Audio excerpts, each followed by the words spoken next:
கிறிஸ்து இயேசுவுக்குள் அன்பானவர்களே, இயேசுவின் ஆசீர்வாத ஊழியங்களின் மூலம் அன்பின் வாழ்த்துக்கள். இந்த நாளிலும் தியானத்திற்கென்று உபாகம புஸ்தகம் 33ஆம் அதிகாரம் 27வது வசனம். அநாதி தேவனே உனக்கு அடைக்கலம், அவருடைய நித்திய புயங்கள் உனக்கு ஆதாரம். நம்மளுடைய வாழ்க்கையில வாழ்வதற்கு அநேக விதமான ஆதாரங்களை நாம் தேடிக்கொண்டிருக்கிறோம். இஸ்ரவேல் மக்கள் கூட மோசேதான் ஆதாரம், ஏன்னா கர்த்தரோடு கூட முகமுகமாய் பேசுகிற ஒரு நல்ல தேவ மனிதன் கர்த்தரிடத்திலிருந்து நமக்கு வார்த்தையை வாங்கி கொண்டு வருகிறார். இப்பேற்பட்ட அடிமைத்தன வாழ்க்கையிலிருந்து நம்மளை விடுதலையாக்கி கூட்டி கொண்டு வந்தார் என்று சொல்லி மோசேயவே சார்ந்து நிக்கிறாங்க.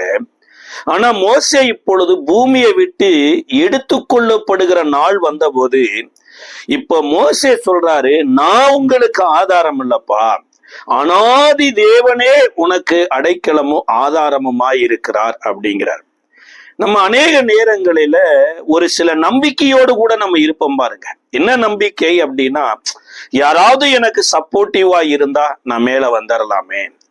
அநேகருக்கு அநேக விதமான சப்போர்ட்டிவ் இருக்கிறதுனால ஒரு நல்ல நிலத்தை அடையிறாங்களே அப்படின்னு நினைக்கிறோம். சங்கீத புஸ்தகம் 19வது சங்கீதத்தின் 1வது வசனம் சொல்லுகிறது, ஆகாய விரிவு கர்த்தருடைய கரத்தின் செய்கையை அறிவிக்கிறதாமா. அப்போ ஆகாய விரிவுல என்னங்க அறிவிக்குது? பேசாத வானங்கள், பேசாத சூரிய சந்திர நட்சத்திரங்கள், இவைகள் என்னத்தை அறிவிக்குதுன்னா அது அனாதியாய் நிக்குதாமா. பாருங்க, சூரியனுக்கு ஒரு சப்போர்ட்டியுமே கிடையாது, சந்திரனுக்கு நட்சத்திரங்களுக்கு ஒரு சப்போர்ட்டியுமே கிடையாது, வானத்தில் இருக்கிற மேகங்களுக்கு ஒரு சப்போர்ட்டியுமே இல்லை, அது அனாதியா நிக்குது. அப்ப அதை நிற்க வைத்தவர் யார் அப்படின்னா, இன்றைக்கு ஆதாரமாயிருப்பேன் என்று சொல்லுகிற கர்த்தர் தாங்க. இப்ப நாம என்ன நினைக்கிறோம், ஒரு உயரமான இடத்துக்கு, மேன்மையான இடத்திற்கு நம்ம வருவதற்கு யாராவது சப்போர்ட்டிவ் இருந்தா நினைக்கிறோம். ஆனா நம்ம உயரத்துக்கு வர வேண்டிய அவசியமே இல்லை. காரணம் என்னன்னா, கல்வாரி சிலுவையில மரித்து உயிர் திறந்த இயேசு அவரோடு கூட நம்மளை உன்னதங்களில் அமர பண்ணி இருக்கிறாராமா. இப்ப நம்ம இருக்கிற இடமே உன்னதமான இடம்னு தெரியாததுனாலதான் நாம என்ன நினைக்கிறோம் அப்படின்னா, உயரமான ஸ்தலத்திற்கு வர வேண்டும் என்று நினைத்து கொண்டிருக்கிறோம். அன்றைக்கு ஆதாம் ஏவாளின் இடத்துல கூட சாத்தான் விரித்த வலையில ஆதாம் விழுகல, ஏவாள் விழுந்தது என்னன்னா, தனக்கு கொடுக்கப்பட்டு இருக்கக்கூடிய கேரக்டர் அல்லது இமேஜ் ஆஃப் காட் என்னன்னு ஏவாள் அறியல.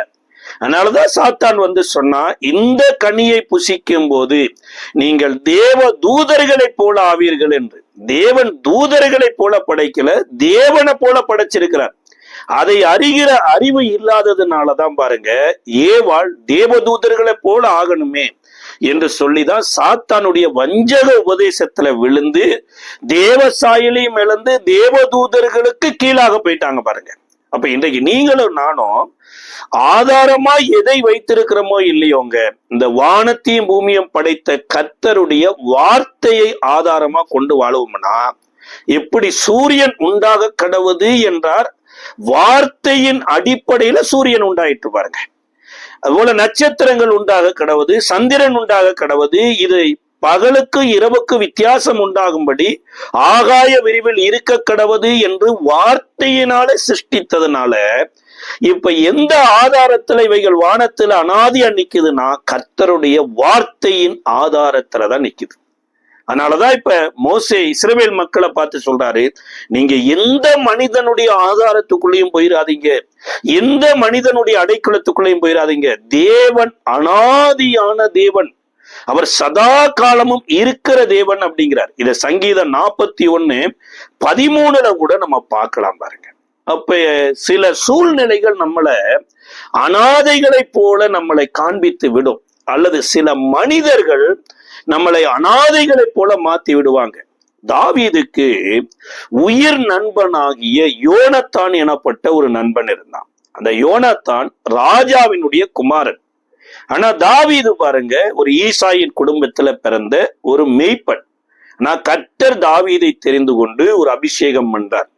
இந்த அபிஷேகத்தின் நிமித்தமாய் தாவீது கோலியாத்தை விழ பண்ணினதுக்கு அப்புறம் இந்த யோனத்தான் தாவீதோடு கூட ஒரு நல்ல ஒரு உடன்படிக்கை பண்ணுகிறார். இதை குறித்து நீங்க 1 சாமுவேலின் புஸ்தகம் 18ஆம் அதிகாரம் 1-4 வரைக்கும் நீங்க வாசிக்கிற போது, தாவீதுக்குன்னு இந்த யோனத்தான் கொடுக்காதது எதுவுமே இல்லை. போட்டிருக்கிற சால்வையிலிருந்து யுத்தம் பண்ணக்கூடிய அத்தனையும் கொடுத்து, இந்த யோனத்தான் தாவீதை எப்படி சிநேகித்தான்னா, ஒரு ஸ்திரியின் நேசத்தை போல சிநேகித்து இருவரும் உடன்படிக்கை பண்ணி கொள்றாங்க. அப்ப இன்றைக்கு நம்மளையும் கூட சில மனிதர்கள் எதன் அடிப்படையில நட்பு வைப்பாங்கன்னு வைங்களேன். ஒருவேளை நம்மளிடத்துல அழகு இருக்கலாம், அதனால நட்பு வைக்கலாம். அல்லது வசதி இருக்கலாம், அதனால நட்பு வைக்கலாம். அல்லது திறமை இருக்கலாம், ஏதோ ஒண்ணு நம்மளை குறித்த காரியம் அவங்களுக்கு பிடித்ததுனால நம்மளோடு நட்பு வைத்து உடன்படிக்கை பண்றோம். ஒரு வீட்டிலேயே பொண்ணு எடுக்க போறாங்க, அல்லது ஒரு பையனை எடுக்க போகும்போது அந்த பையன் எவ்வளவு படிச்சிருக்கிறான், அந்த பையனுடைய பெற்றோர் என்ன வேலை செய்யறாங்க, இன்னும் அந்த குடும்பம் எப்படி, எந்த சபைக்கு போய் கொண்டு இருக்குது, அவருடைய வருமானம் எவ்வளவு, இவை எல்லாம் பார்த்து தான் பெண்ணே கொடுக்குறாங்க பாருங்க. அதே போல ஆண்களையும் அதே மாதிரிதான் பாக்குறாங்க. நம்ம இனமா, நம்ம கோத்திரமா, எல்லாவற்றையும் பார்த்து தான் கொடுத்தாலுமே அது ஃபெயிலியர் ஆயிடும்.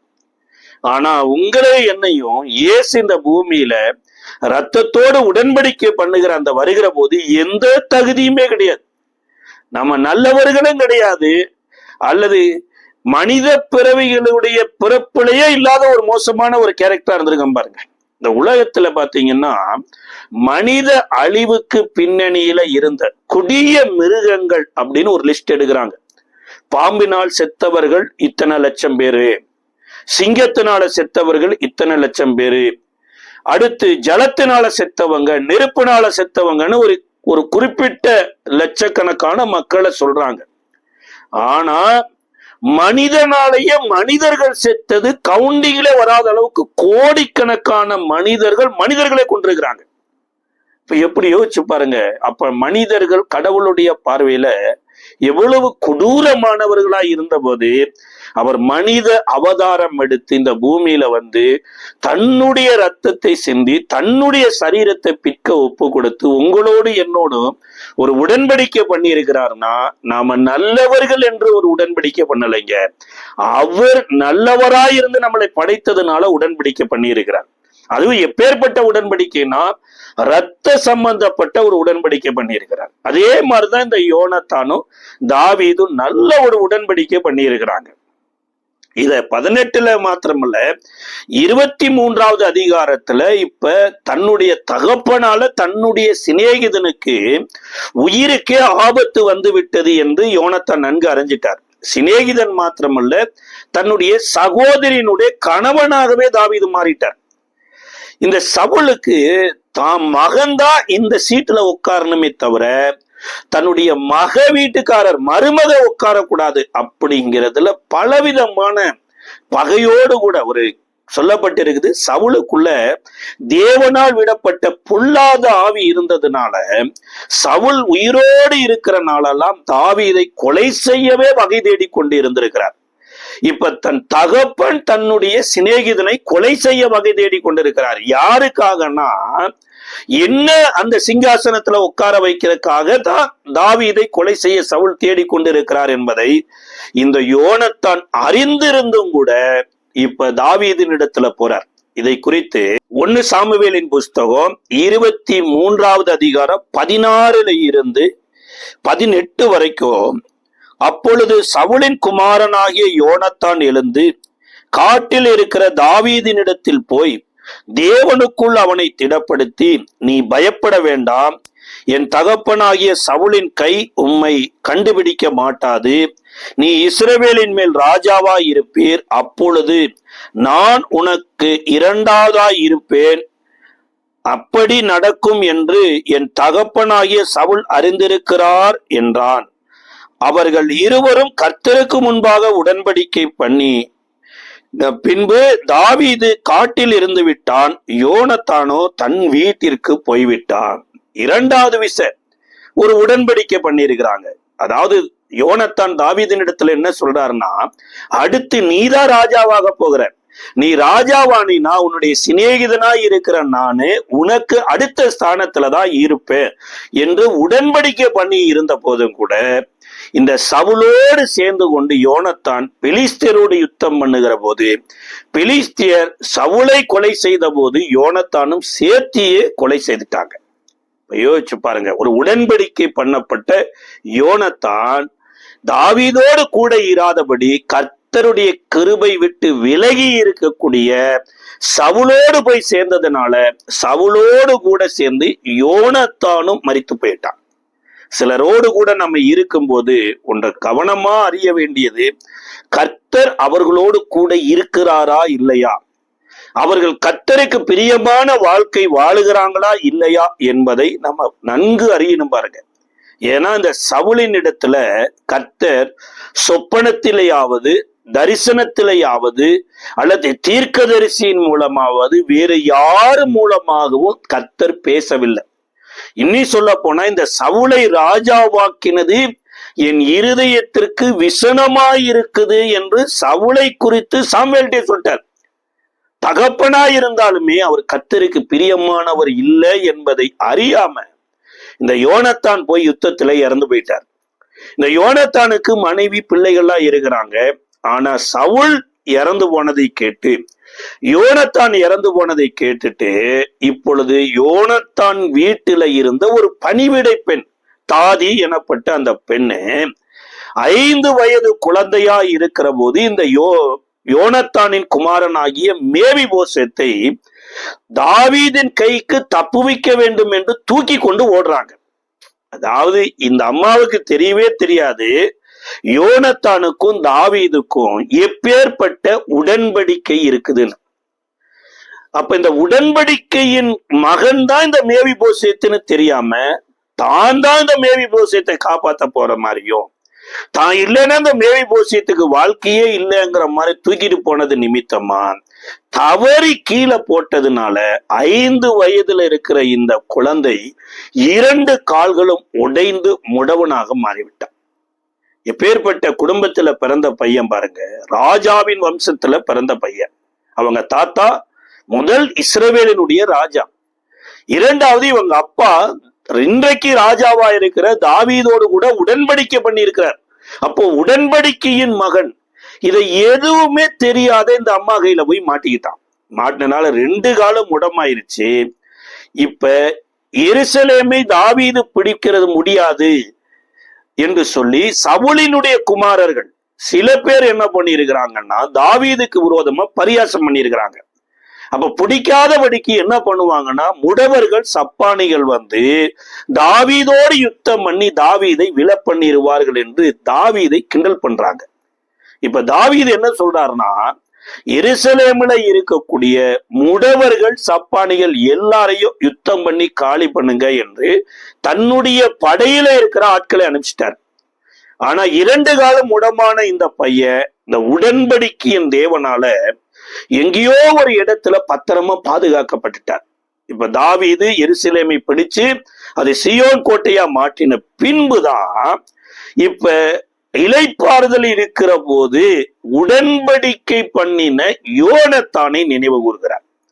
இப்ப யோனத்தானை நினைவு கூர்ந்து யோனத்தானின் நிமித்தமாக தயை பாராட்டுவதற்கு யாராவது இருக்கிறார்களா என்று விசாரித்த போதுதான் 2 கால்களும் முடமான மேவிபோசேத் எனப்பட்ட ஒருவன் இருக்கிறான், அவன் இந்த இடத்துல இருக்கிறான் என்று அறிவிக்கப்படுகிறது.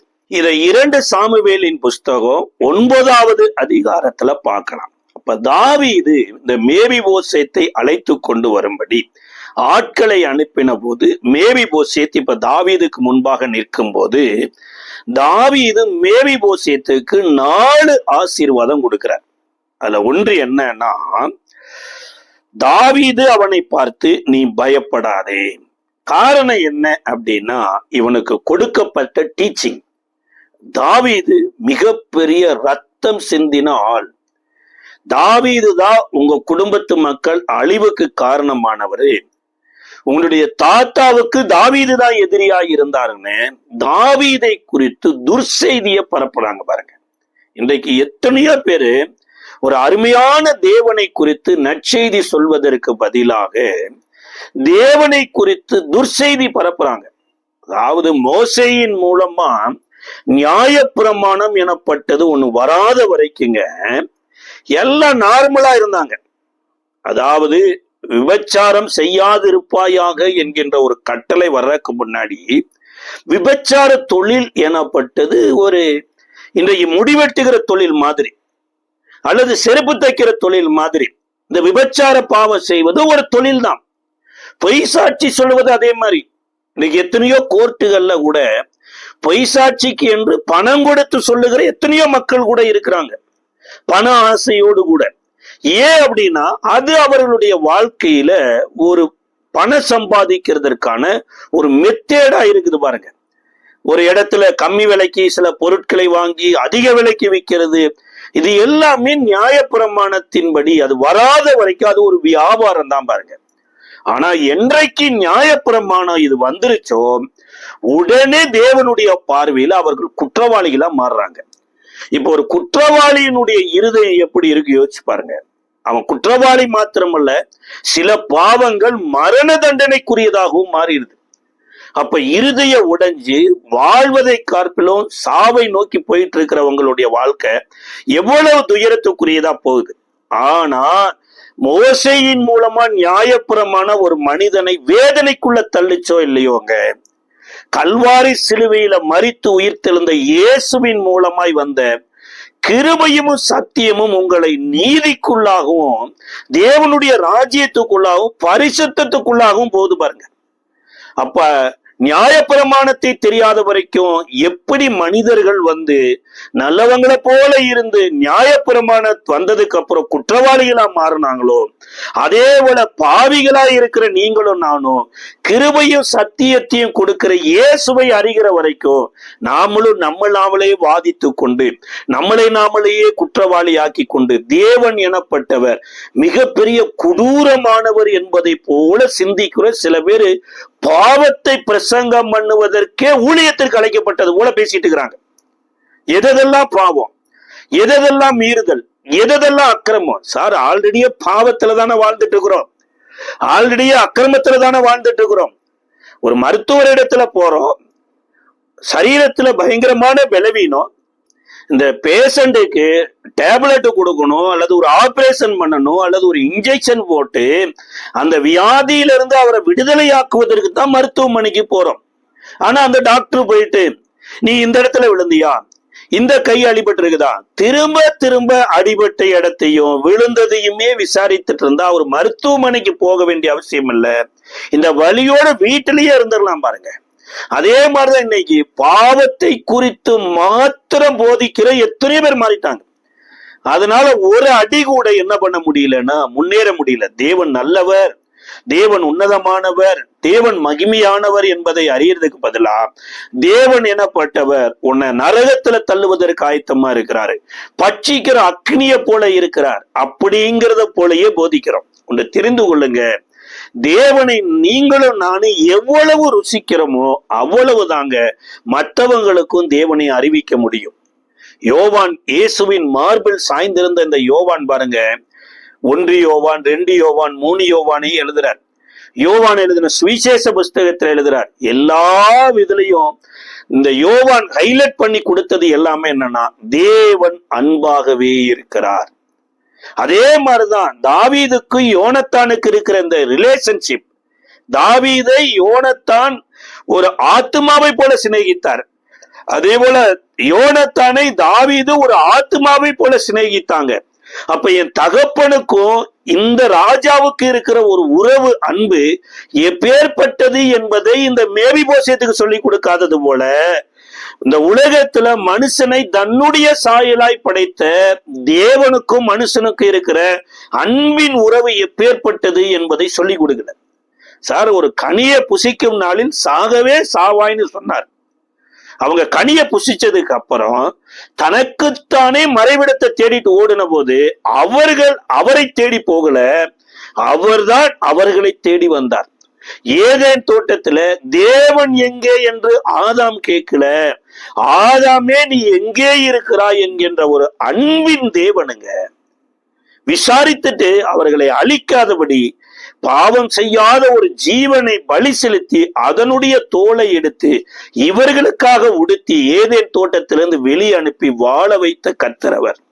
இன்றைய அந்த நல்ல தேவனை இன்றைக்கு எத்தனையோ பேரு மோசமானவர் என்று காண்பித்ததுனாலதான் பாருங்க, இன்றைக்கு மனசாட்சியிலே குத்தப்பட்டு, அதாவது சிறு வயதிலேயே காலை உடைச்ச மாதிரி பாருங்க, இந்த மனுஷனுக்கு அப்பேற்பட்ட ஒரு இருதயத்தை கொடுத்துட்டாங்க. தாவீது மோசமானவன். இப்ப தாவீது சொல்றாரு, எப்பா நீ நினைக்கிற மாதிரி நான் மோசமானவன் கிடையாது, உங்க அப்பாவுக்கு எனக்கு இப்பேற்பட்ட ரிலேஷன்ஷிப் அப்படின்னு ஃபர்ஸ்ட் சொல்றாரு. இரண்டாவது காரியம் சொல்றாரு, உன் தகப்பனாகிய யோனத்தானின் நிமித்தம் நீ நிச்சயம் தயை பெற்றாய்கிறார். அதாவது நீ கால் உடைஞ்சவன், நீ பலவீனமா இருக்கிற, நீ குழந்தையா இருக்கிற அப்படின்னு ஓ மேல பரிதாபப்பட்டு பிச்சை போடல நானு. உனக்குரிய ஒரு ரைச்சஸ் இருக்குது. என்ன ரைச்சஸ்னா, உங்க அப்பா என்னோடு கூட ஒரு ஸ்திரீயின் சிநேகத்தை போல சிநேகித்தது மாத்திரமல்ல, என்னோடு கூட ஒரு உடன்படிக்கையும் பண்ணி இருக்கிறார். இந்த உடன்படிக்கை பண்ணின உங்க அப்பா இறந்து போயிட்டா கூட இந்த உடன்படிக்கை எனப்பட்டது உயிரோட கூட இருக்கும் பாருங்க. இப்ப இன்றைக்கு நீங்களும் நானும் இந்த யோனத்தானுக்கும் தாவீதினுடைய உடன்படிக்கை காட்டிலும் மேலான ஒரு உடன்படிக்கைக்குரியவங்களா மாறி இருக்கிறோம். இயேசு கல்வாரி சிலுவையில மரிக்கிறதுக்கு முன்னாடி கடைசி பஸ்காவை அவர் ஆயத்தப்படுத்தின போது எருசலேமில் அதுவரைக்கும் அப்பேற்பட்ட பஸ்காவை யாருமே ஆசரிக்கல.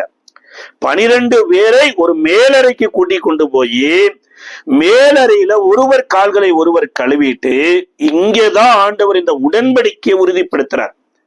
அவர் அப்பத்தை பிட்டு அவர்களுக்கு கொடுத்து, வாங்கி புசியுங்கள், இது உங்களுக்காய் பிற்கப்படுகிற என்னுடைய சரீரமாய் இருக்குதுன்னார். இரண்டாவது, திராட்சரசத்தை எடுத்து கொடுத்து, இதை வாங்கி பானம் பண்ணுங்கள், இது உங்களுக்காய் சிந்தப்படுகிற புது உடன்படிக்கையின் என்னுடைய ரத்தமாய் இருக்குதுன்னார். இதுதாங்க யோனத்தான் தாவீதுக்குள்ள இருந்த உடன்படிக்கையை காட்டிலும் மேலான உடன்படிக்கை, ரத்த சம்பந்தப்பட்ட ஒரு உடன்படிக்கை. இந்த உடன்படிக்கை பண்ணின இயேசு மரித்து உயிர்த்து பரலோகத்துக்கு போனாலுமே அந்த உடன்படிக்கை அவர் பூமியில பண்ணினதுனால இந்த உடன்படிக்கைக்குள்ள வந்திருக்கிற உங்களுக்கு எனக்கும் பரலோகத்திலே இருக்கிற தேவன் இயேசுவின் நிமித்தமாக தயை பாராட்டுகிறார். இப்ப நாமெல்லாம் கஷ்டப்படுகிறோம், இவ்வளவு வேதனைப்படுகிறோம், அதனால தேவன் எனக்கு தயை பாராட்டணும்னா கிடையாதுங்க. இது உடன்படிக்கையின் ரைச்சஸ். அப்ப எத்தனையோ பேர் சபையில வந்து ஜெபத்துல நம்பிக்கை வைக்கிறாங்களே தவிர இயேசுவனுடைய உபதேசத்துல நம்பிக்கை வைத்து முழுகி ஞானஸ்தானம் எடுத்து பரிசுத்தாவியை பெறுகிற போதுதான் இந்த ரைச்சஸ் நமக்கு கிடைக்கும். பாருங்க, யோனத்தானின் நிமித்தம் தயை பெற்றாய்கிறார். அடுத்து சொல்றாரு, உன் தகப்பனாகிய சவுளின் நிலங்களை எல்லாம் உனக்கு கொடுப்பேன். அதாவது சவுளுக்கு கிடைச்ச ஆசீர்வாதம் எல்லாம் உனக்கும் கிடைக்க போகுது. சவுளுக்கு நிறைய ஆசீர்வாதம் கிடைச்சதுங்க.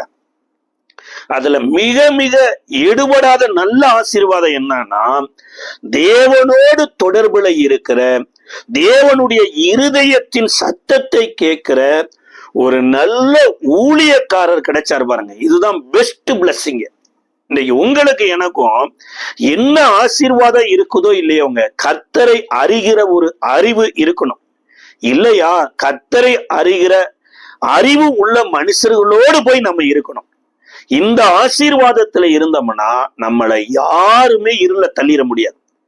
ஓசியா தீர்க்க தரிசன புஸ்தகத்தின் 6வது அதிகாரத்தின் 6வது வசனத்துல கர்த்தர் விரும்புகிற ஒரு காரியம் அதுதான். பலியை பார்க்கிலும் இரக்கத்தையும் காணிக்கையை பார்க்கிலும் தேவனுடைய வார்த்தைக்கு கீழ்ப்படிவதையுமே அவர் விரும்புகிறார் அப்படிங்கிறார். அப்ப இன்றைக்கு நீங்க தேவனை அறிகிற அறிவை நம்ம அடைவதற்கு தேவனோடு தொடர்புல இருக்கக்கூடிய ஊழியக்காரங்கள் கிடைக்கணும் பாருங்க. எப்படி ஆபிரகாமுக்கு ஒரு மெல்கிசேதேக் எனப்பட்ட ஒரு ஆசாரியன் கிடைச்ச மாதிரி இவங்க தாத்தாவுக்கு சாமுவேல் எனப்பட்ட ஒரு தீர்க்கதரிசி கிடைச்சார். அதைத்தான் இவரும் சொல்றார், நிலங்களை எல்லாம் ஆசீர்வாதத்தை உனக்கு கொடுக்கிறேன் அப்படிங்கிறார். அடுத்து சொல்றாரு பாருங்க, நீ நித்தமும் என் சமூகத்தில் அப்பம் புசிக்கலாம். அந்த 4 ஆசீர்வாதம். நித்தமும் அப்பம் புசிக்கலாம்னா ராஜாவுக்கு குமாரனா பிறந்தாத்தான் ராஜா அரண்மனையில தங்க முடியும். ஆனா ராஜாவின் குமாரர்களா இல்லாத ஒருத்தன் இப்படி ராஜா அரண்மனையில தங்கலாம்னா அந்த உடன்படிக்கை அப்பேற்பட்ட ஒரு ஆசீர்வாதத்தை கொடுக்கும் பாருங்க. இந்த மேவிபோசேத் யாருன்னா ஒரு அனாதையான ஒரு வாழ்க்கை வாழ்ந்தவங்க. அவனுக்கு தாயும் இல்லை தகப்பனும் இல்லை. தாயு தகப்பன் இல்லாட்டியும் பரவாயில்ல, நல்லா நடந்து போறதுக்கு 2 காலுமே இல்லை. 2 கால் தான் மனுஷனுக்கு அஸ்திபாரன்னு பாருங்களேன். காலே இல்லாம 2 காலும் இல்லாத ஒரு அனாதையா, இன்னி சொல்ல போனா ஒரு வேலைக்காரி போய் பல இடங்களில போய் ஆகாரம் சம்பாதிச்சு கொண்டு வந்து தானும் சாப்பிட்டு அதுல இருந்து வரக்கூடியதை கொடுத்து தான் இந்த மேவிபோசேத் வாழ்ந்திருக்கிறான். இந்த அனாத பிள்ளைக்கு இப்படிப்பட்ட ஒரு அடைக்கலம் எப்படி கிடைத்ததுன்னா, அவங்க தகப்பன் சம்பாதித்து வைத்துட்டு போன ஒரு ஆசீர்வாதம். அப்ப அவங்க தகப்பனாகிய யோனத்தானை காட்டிலும் இயேசு கோடி மடங்கு பெரியவருங்க. இப்படி சொன்ன போதுதான் இந்த மேவிபோசேத் தாவீதை பார்த்து ஒரு வார்த்தை சொல்றாரு. அப்பொழுது அவன் வணங்கி, செத்த நாயை போல் இருக்கிற என்னை நீர் நோக்கி பார்க்கிறதற்கு உமது அடியான் எம்மாத்திரம் என்றான். யோசிச்சு பாருங்களேன், இவன் எப்பேற்பட்ட நிலைமைக்கு போய் நிக்கிறான் பாருங்க. அதாவது நாயே பைபிள்ல ஒரு நல்ல ரிசல்ட் நாய்க்கு கொடுக்கப்படல. அதாவது நாய்கள் கக்கினதை தின்னுமா போல் அப்படின்னு இருக்குது. அது மாதிரி நாய்கள் தேவனுடைய ராஜ்யத்தில் பிரவேசிப்பதில்லைங்குது. இயேசு கூட சீசர்களை அனுப்பும் போது, இதோ ஓநாய்களுக்குள்ளே ஆடுகளை அனுப்புகிறது போல அனுப்புகிறேன்னார். இந்த கானானிய ஸ்திரீ ஜெபித்த போது கூட சொன்னாரு, பிள்ளைகளின் அப்பத்தை எடுத்து நாய்க்குட்டிகளுக்கு போடுகிறது நல்லதல்ல அப்படின்னார். அப்பேற்பட்ட நாயா இருந்தா கூட ஒரு விதத்துல ஏத்துக்கொள்ளான்னு பாருங்க. ஆனா இவர் என்ன சொல்றாருன்னா, மேவிபோசேத் செத்த நாயை போல இருக்கிறேங்கிறார். அப்ப இந்த இருதயம் செத்த நாயை போல ஒரு இருதயம் மாறினதுக்கு காரணம் என்ன தெரியுங்களா? தேவ தொடர்பு இல்லாத மக்களினுடைய அடைக்கலத்துல இருந்ததுதான், அவர்களை ஆதாரமா கொண்டு வாழ்ந்ததுதான். அப்போ வானத்தையும் பூமியை உண்டாக்கிய தேவன் அனாதி தேவன்.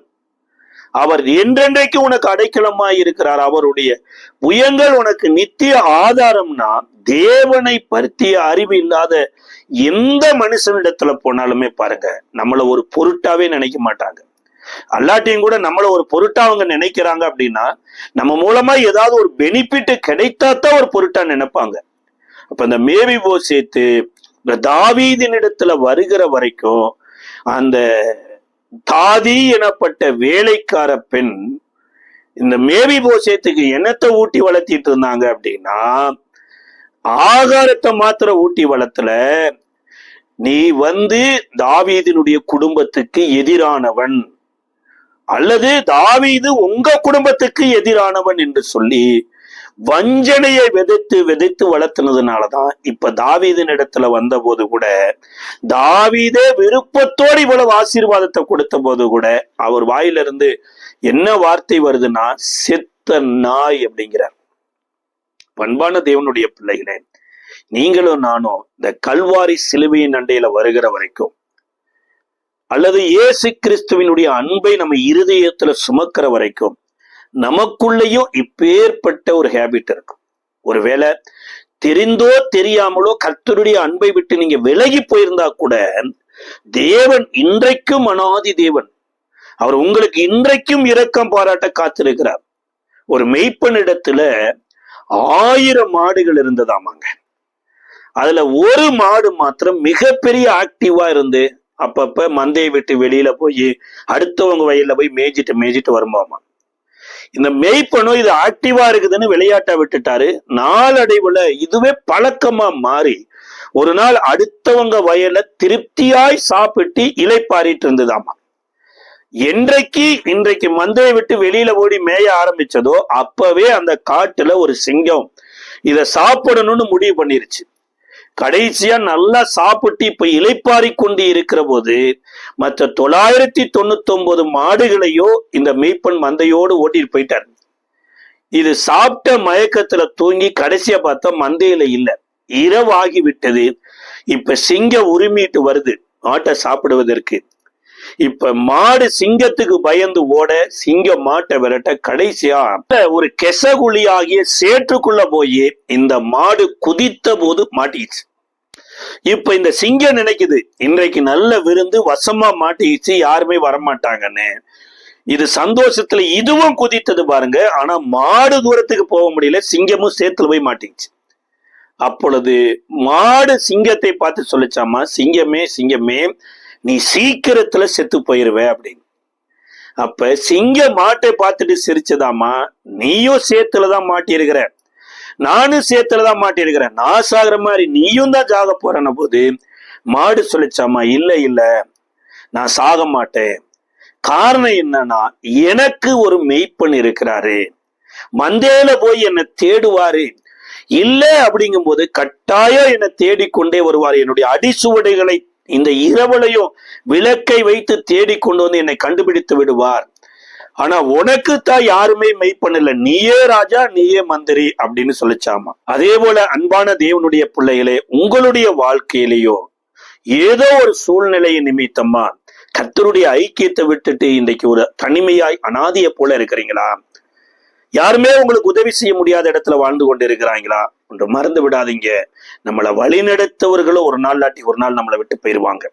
எப்படி மோசே லட்சோப ஜனங்களை வழிநடத்தி கொண்ட போது வந்த போதும் கூட, தன்னுடைய மரண காலம் வந்த போதுதான் இந்த இஸ்ரவேல் மக்களை பார்த்து சொல்றாரு, நான் உங்களுக்கு ஆதாரம் அல்ல, அனாதி தேவனே உங்களுக்கு அடைக்கலம், அவருடைய புயங்களே உங்களுக்கு நித்திய ஆதாரம்னர். அந்த தேவன் உங்களை எல்லா சூழ்நிலையிலும் சிங்கத்தின் கைக்கும் தப்பு வைக்கிறவர் மாத்திரமல்ல, இந்த உளையான சேற்றிலிருந்து தூக்கி விட்டு இருந்த இடத்துல குடியமர்த்தி அழகாய் வாழ வைப்பார். இருக்கிற இடத்துல, ஆண்டவரே நான் உண்மை ஆதாரமாய் கொண்டிருக்கிறேன், உம்முடைய வார்த்தை ஆதாரமாய் கொண்டிருக்கிறேன், என்னுடைய உள்ளங்கள் உண்மை அறிகிற அறிவுனால நிரப்ப எனக்கு உதவி செய்யணும் கேளுங்க. கட்டாயம் ஆண்டவர் உதவி செய்வார். நம்ம ஜெபிக்கலாமா? அன்பின் பரலோக பிதாவே, இயேசுவின் நாமத்தில் நன்றியோடு ஸ்தோத்தரிக்கிறோம். கர்த்தர், நீர் எங்களுக்கு அடைக்கலமும் ஆதாரமுமாய் இருக்கிறீர். அனாதியாய் ஆண்டவரே, வானத்துல சூரியனையும் சந்திரனையும் உம்முடைய வார்த்தையை கொண்டு நிக்க வைத்தது மாத்திரமல்ல, காலங்களையும் நேரங்களையும் அறியும்படியாய் அதை நீ நகர்த்தி கொண்டு போகிறீரப்பா. அப்படி எங்களை உன்னதங்களில் அமர வைத்திருக்கிற கிருபைக்காய் ஸ்தோத்திரம். இந்த நாளிலும் என்னோடு கூட ஜெபிக்கிற ஒவ்வொருடைய பிள்ளைகளுடைய வாழ்க்கையிலும் நீயே ஆதாரமாய் அடைக்கலமாய் இருந்து நடத்தும். இயேசுவின் நாமத்தில் ஜெபிக்கிறோம் நல்ல பிதாவே, ஆமென்.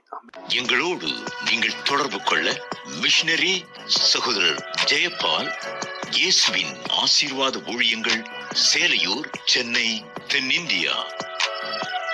Missionary brother Jayapal, Jesus plus ministries, Selaiyur, Chennai, south India.